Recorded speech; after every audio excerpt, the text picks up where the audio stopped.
እኔ ዱባይ እንደሄድኩኝ ከኔ ተሞክሮ ልንገራችሁ። የወሰደኝ አንድ አረብ ነው ራሱ ቪዛ ላይ። አሰላሙ አለይኩም ወራህመቱላሂ ወበረካቱ። ውድ የቻናል ተከታዮች እንደምናላችሁ፣ ዛሬም እንደተለመደው በሌላ ቪዲዮ መጥቻለሁኝ። ይህንን ቪዲዮ እስከ መጨረሻው ስሙት። የውድ ኡስታዛችን የዱባይ ታሪክ የሚገርምና አስተማሪ የሆነ ታሪክ ነግሮናል። የራሱን ታሪክ ማለት ነው። የሚያጓጓ ነው። እስከ መጨረሻው ስሙት።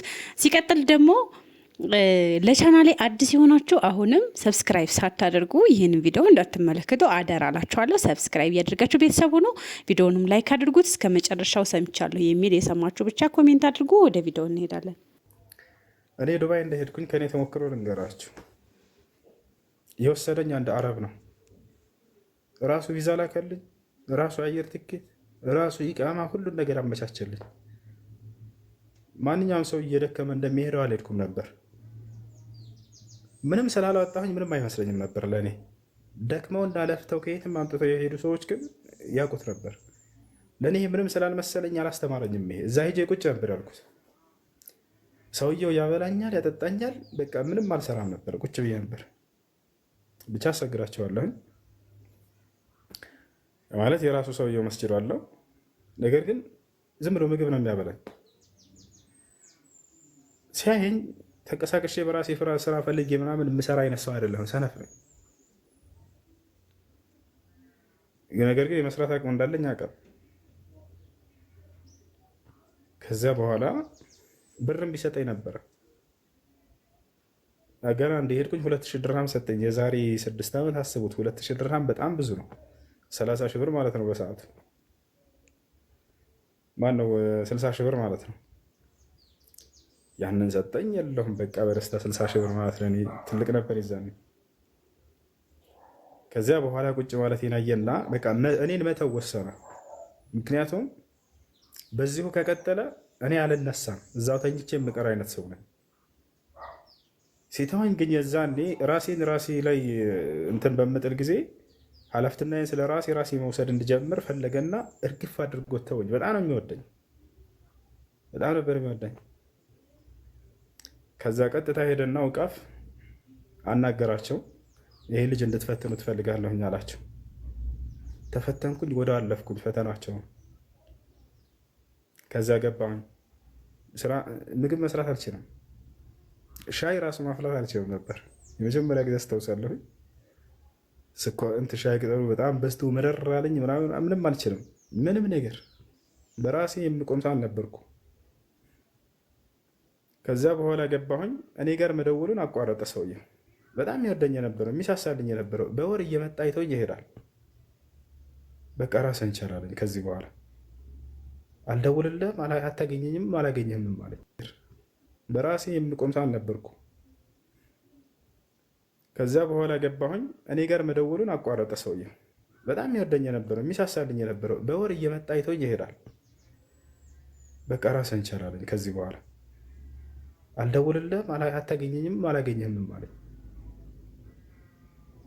ከባድ ህይወት አሳለፍኩኝ። ወላሂ ላዚም ምንም መስራት አልችልም። የምቀበለውን ደሞዝ ምግብ ብቻ እየገዛሁ ብቻ ነው በላበት፣ አላጠራቅምም ነበር። በቃ ያለኝም ደሞዜ ትንሽ ሆኖ እንዳይመስላችሁ 3500 ድርሃም ነው። 3500 ድርሃም ዱባይ ላይ የቤት ኪራይ የለብኝም፣ የመብራት የለብኝም፣ የውሃ የለብኝም፣ የምንም ነገር የለብኝም።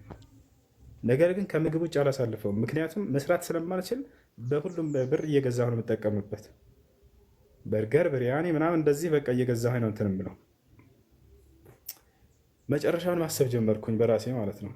እስከ መቼ ድረስ ነው በዚህ ይህንን እያጠፋኝ የምቀጥለው? ለምን ትንሽ የተወሰነች አስቀምጬ የሆነ ነገር ቢፈጠርስ የሚለው ነገር ማሰብ ጀመርኩኝ ራሴ ላይ። ገብታችኋል? ከዛ ቀስ እያልኩኝ ራሴ ችዬ መቆም ጀመርኩ። ከዛ ራሴ ይናፍቀኝና ሂጄ ዘይሬው እመጣለሁኝ። ያን ሰውዬ ኸላስ እንዲደውልልኝም እንዳገኙኝም አልፍ። በራሳችሁ ስትቆሙ የዛኔ ስንፍናቸውን ስትላቀቁ ጊዜ በጣም ትደሰታላችሁ በራሳችሁ ማንነት። በሰው ላይ ተኝታችሁ ከሆነ ግን ገብታችኋል፣ መቼም አትነሱም። አሁን በራስሽ መቆምን ልመጅ።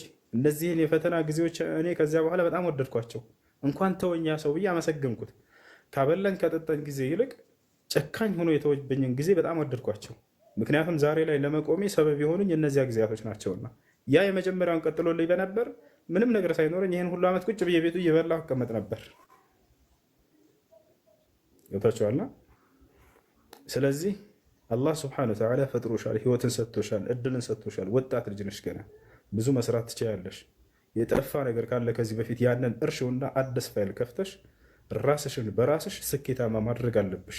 በራስሽ እግሮች መቆም አለብሽ። ገብተሻላ? እችላለሁ በይ፣ አትችልም አትበሉ። ላትችሉ አልተፈጠራችሁም፣ ስለምትችሉ ነው አላህ ስብሐነሁ ወተዓላ የፈጠራችሁ። ስለዚህ ጠንካራ ናችሁ። የሰው ልጅ በጣም ኃይለኛ ፍጡር ነው።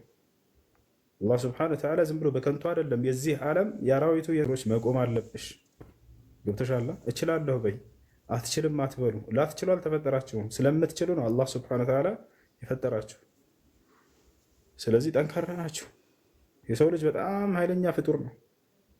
አላህ ስብሐነሁ ወተዓላ ዝም ብሎ በከንቱ አይደለም የዚህ ዓለም የአራዊቱ የእንስሳት የሁሉ ተቆጣጣሪ ያደረገው።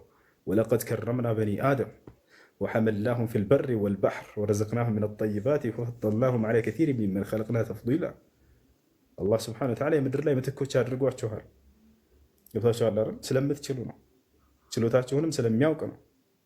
ነገር ግን ራሳችሁን ሰነፍ አታድርጉ። ሰይጣንም ሰነፍ ናችሁ አይበላችሁ፣ ትችላላችሁ። በህይወታችሁ ላይ መሰናክል የሆኑባችሁ የሚያዳክሟቸው ሰዎች ካሉ እያሉ እንደሌሉ ተዋቸው። እነሱ ህይወታቸዋል እያሉ እንደሌሉ ተዋቸው፣ እርሷቸው። እንዳልተፈጠሩ ሆናቸው እለፏቸው።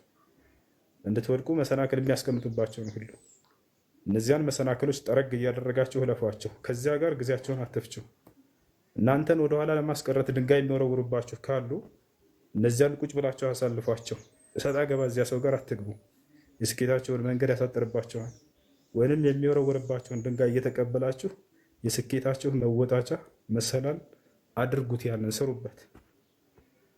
እሺ፣ ትችያለሽ፣ ትችላለህ፣ ትችላላችሁ። ከተኛህበት ተነስ፣ አልጋህን ይዘህ ተነስ ብሏል ቃሉ ሲናገር። እሺ ቅራልኝ ነው ያልሽው፣ ቀራልሻለሁ። ቢስሚላሂ ረሕማኒ ረሒም ቃለ ኢኒ ዐብዱላሂ አታኒየል ኪታበ ወጀዐለኒ ነቢያ ወጀዐለኒ ሙባረከን አይነማ ኩንቱ ወአውሳኒ ቢሰላቲ ወዘካቲ ማ ዱምቱ ሐያ وبرا بوالدتي ولم يجعلني جبارا شقيا والسلام علي يوم ولدت ويوم أموت ويوم أبعث حيا ذلك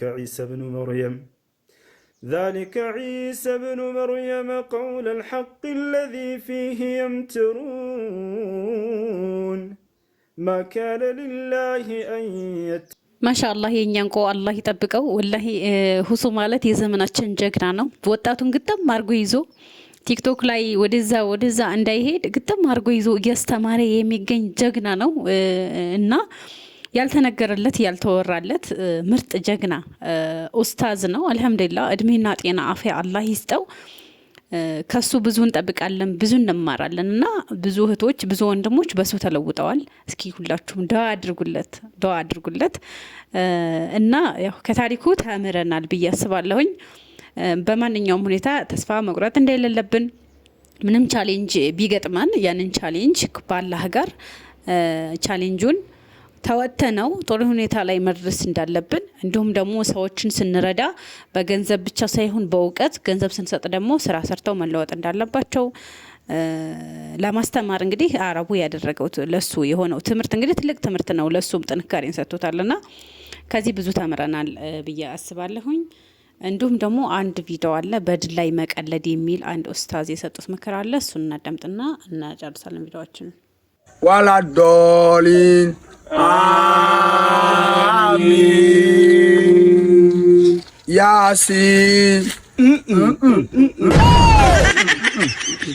ኢና አጠይናከል ከውሰር ፈሰሊ ሊረቢከ ወንሐር ኢነ ሻኒአከ ሁወል አብተር። በዲን ላይ እንዲህ አይነት ቀልድ፣ እንዲህ አይነት ጨዋታ፣ እንዲህ አይነት ሰዎችን ለማሳቅ የሚደረግ ነገር በጣም የተጠላ ወይም እንዲያውም ወደ ኩፍር የሚያደርስ ተግባር ነው። ልንጠነቀቅ ይገባል። ቀልድ ልንቀልድ እንችላለን፣ ልንጫወት እንችላለን። በእስልምና ይህንን አልተከለከልንም። በዲን ላይ ግን እንደዚህ አይነት ቀልድን አላህ ስብሐነሁ ወተዓላ በጣም አስጠንቅቆ ነግሮናል። 3 ሙናፊቆች ነበሩ በነቢዩ ሰለላሁ ዐለይሂ ወሰለም። ሁለቱ እየቀለዱ አንደኛው ደግሞ ይስቃል። አላህ ስብሐነሁ ወተዓላ ቁርአን አወረደ። ወለኢን ሰአልተሁም የቁሉነ ኢነማ ኩና ነኹድ ወነልዐብ። ብትጠይቃቸው እኛ እየቀለድንና እየተሳሳቅን የነበረ ሌላ አይደለም ይሉሃል። ለቀልድና ለጨዋታ ብለን እንጂ ለሌላ አይደለም ይሉሃል። አላህ ሱብሓነሁ ወተዓላ ለነቢዩ ምን ይላቸዋል? ቁል በላቸው አቢላሂ በአላህ ወአያቲሂ በአንቀጾቹ በመልእክተኛው ነው ኩንቱም ተስተህዚኡን የምትቀልዱት በአላህ በአንቀጾቹ በመልእክተኛው ነው የምትቀልዱት። ላ ተዕተዚሩ በሉ ምክንያታችሁን አደርድሩ። ቀድ ከፈርቱም በዕደ ኢማኒኩም ካመናችሁ በኋላ በእርግጥም ከእምነታችሁ በኋላ ክዳችኋል ብሎ አላህ ሱብሓነሁ ወተዓላ እነዚህን ሰዎች ነግሯቸዋል። ከዛም እንዲያውም አንደኛው ነቢዩን ሰለላሁ ዐለይሂ ወሰለም እየተከተለ ነቢዩ ከግመላቸው ላይ ሆኖ አንተ የአላህ መልክተኛ አረ እየቀለድን የነበረ እኛ እኮ ቀልድን የነበረ እያሉ ቢናገሩም አላህ ሱብሓነሁ ወተዓላ ነቢዩ ሰለላሁ ዐለይሂ ወሰለም ከዚህ ቁርአን ውጭ አልደገሙለትም። ቁል አቢላሂ ወአያቲሂ ወረሱሊሂ ኩንቱም ተስተህዚኡን ላ ተዕተዚሩ ቀድ ከፈርቱም በዕደ ኢማኒኩም በእርግጥም ክዳችኋል ምክንያታችሁን አደርድሩ እያሉ ይህንን ይደግማሉ። ነቢዩ ወረደላቸውን ማለት ነው። አልኢስቲህዛኡ ፊዲን አይቻልም፣ በዲን መቀለድ አይቻልም። ነቢዩ ሰለላሁ ዐለይሂ ወሰለም ይቀልዱ ይጫወቱ ነበረ። ቀልዳቸው ግን ከእውነት የዘለለ አይደለም። ስለዚህ በሸሪዓ ልንገደብ ይገባል። እነዚህ ሰዎች ይህንን ነገር አይተው ሊመለሱ ይገባል። አላህን ሊፈሩ ይገባል። ከአላህ ጋር ሰዎችን ለማሳቅ ብለው ከአላህ ጋር መጣላት የለባቸውም። ሰውን ለማሳቅ ብለው ዲናቸው ላይ አደጋ የሆነ ነገር ማምጣት የለባቸው።